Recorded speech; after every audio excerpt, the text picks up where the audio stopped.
रहीम। अस्सलामुअलैकुम। उम्मीद करता हूँ कि तमाम तालिब इल्म खैरियत व आफ़ियत के साथ होंगे।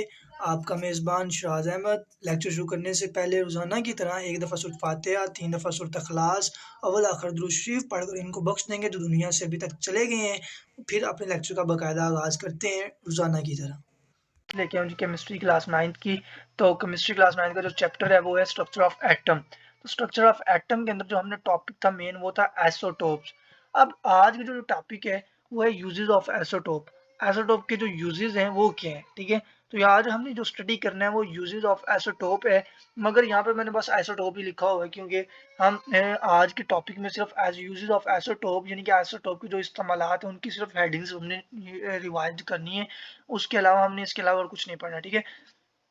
तो यहाँ पे हमने बस इस वजह से एसोटोप लिखा हुआ है। तो यहाँ पहले लेक्चर्स के अंदर मैंने आपको बताया था कि एसोटोप क्या होता है, एसोटोप की टाइप्स कितनी है, एसोटोप की टाइप है क्या, उसके अलावा ये किस तरह से हमने डिवाइड किया है एसोटोप्स को। उसके अलावा मैंने atomic number, mass number, relative abandon of isotope, ये सारी बातें मैं पहले लेक्चर्स में कर चुका हूँ। अगर किसी ने मेरा पहले वाला लेक्चर नहीं लिया हुआ तो वो पहले वाला लेक्चर ले ले ताकि उसके नुकसान ना हो, ठीक है।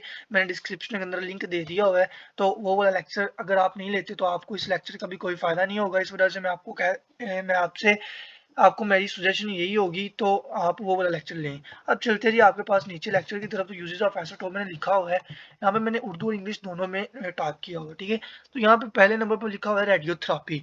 अब रेडियोथेरापी क्या होता है, यानी कि उर्दू में भी लिखा हुआ है, यानी कि आपके पास कैंसर के इलाज के लिए यूज़ किए जाते हैं।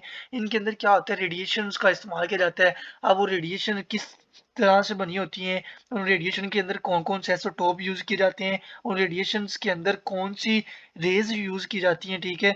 और उसके अलावा हम ये जो कैंसर होता है वो कौन से कैंसर का हम रेडियोथेरापी के जरिए इलाज करते हैं। इंशाल्लाह ये सारी बातें हम इंशाल्लाह नेक्स्ट लेक्चर के अंदर बात डिस्कस करेंगे। उसके बाद दूसरे नंबर पे मैंने लिखा हुआ है tracer of diagnosis and medicine, यानी कि तशखीस अदवा के लिए और ट्रेसर के लिए, ये ठीक है। तो यहाँ पे मैंने उर्दू में भी लिखा हुआ है तशखीस और दवा के लिए ट्रेसर, ठीक है। अब यहाँ पे क्या होता है, इंसान के अंदर, इंसान की बहुत ज़्यादा जिस्म के अंदर जो बंदा मतलब बीमार होता है उसके अंदर क्या होता है जी, उसके जिस्म के अंदर वहाँ पे ट्यूमर्स बनना शुरू हो जाते हैं। जो आपके पास ब्लड कैंसर का मरीज होता है तो जब उसके जिस्म के अंदर ट्यूमर्स बनते हैं, उन ट्यूमर्स को हमने तशखीस लगानी होती है कि वो कहाँ पे बने हुए हैं। अब वो हम कैसे इस्तेमाल करते हैं आइसोटोप का उसके अंदर, ये हमने पता करनी है, यहाँ पे ये बात करनी है। उसके अलावा हमने यहाँ पे थायराइड ग्लैंड के में ग्वाइटर की तशखीस की कैसे करते हैं, उसके अंदर कौन सा आइसोटोप यूज़ किया जाता है, हमने वो बात करनी है। उसके अलावा हम यहाँ पे इसकी टेक्नीशियम के बारे में भी बात करनी है, ठीक है। तो हड्डियों के अंदर जो टेक्नीशियम का माना हम करते हैं उसके ऊपर भी हमने बात करनी है, ठीक है। अब ये रेडियोथेरापी के अंदर क्या क्या बातें करनी है और ट्रेस ऑफ डायग्नोसिस के अंदर मेडिसिन के अंदर क्या क्या बातें करनी है ये मैं आपको बता दी है। मगर हम इसके ऊपर तफसीलन बात इंशाल्लाह नेक्स्ट लेक्चर के ऊपर करेंगे।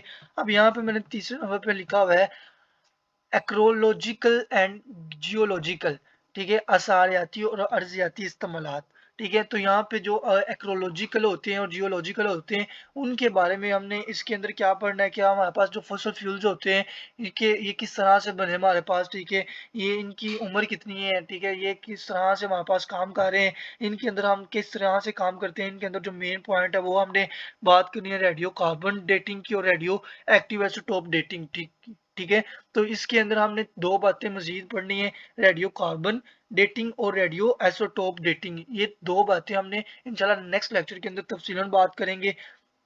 और ये भी हम बात करेंगे कि इसके अंदर हम पत्थरों की, जानवरों की, मुर्दा पौधों की, ठीक है, इनकी ज़िंदगी कैसे मालूम करते हैं, इनकी उम्र क्या है, ये कैसे मालूम करते हैं, ये हम इंशाल्लाह इनके ऊपर बात करेंगे तफसीलन। उसके बाद तीसरा चौथे नंबर पर मैंने लिखा हुआ है chemical reaction and structure of determination, chemical reaction और साहत मालूम करना, ठीक है। अब यहाँ पे क्या होता है, इसके अंदर हमने क्या बातें करनी है, वो ये बात करनी है कि जो आपके पास केमिकल रिएक्शंस होते हैं, केमिकल रिएक्शंस के अंदर रिएक्शन के दौरान क्या होता है, रेडियो एक्टिव एलिमेंट का ताक़ुब करते हैं, यानी कि बहुत लंबे लंबे रिएक्शन होते हैं, जैसे यूरेनियम का रिएक्शन होता है। तो ये वाले रिएक्शंस के अंदर हमने बातें करनी है कि ये इनकी दरमियान इनकी साखत क्या होती है, ये केमिकल रिएक्शन किस नतीजे पर पहुँचा है, ठीक है? इसके अंदर हम कौन-कौन से यूज़ेज़ करते हैं, सो तो वो भी हम इंशाल्लाह बात करेंगे। उसके अलावा यहाँ पे इसके अलावा इसके जो फ़ोटोसिंथेसिस होती है उसके बारे में भी बात करेंगे।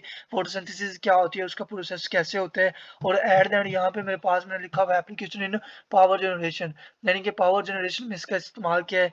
तो पावर जनरेशन के अंदर हम जब यूरेनियम को यूज़ कर रहे होते हैं तो वो उसका रिएक्शन बहुत स्लो होता है।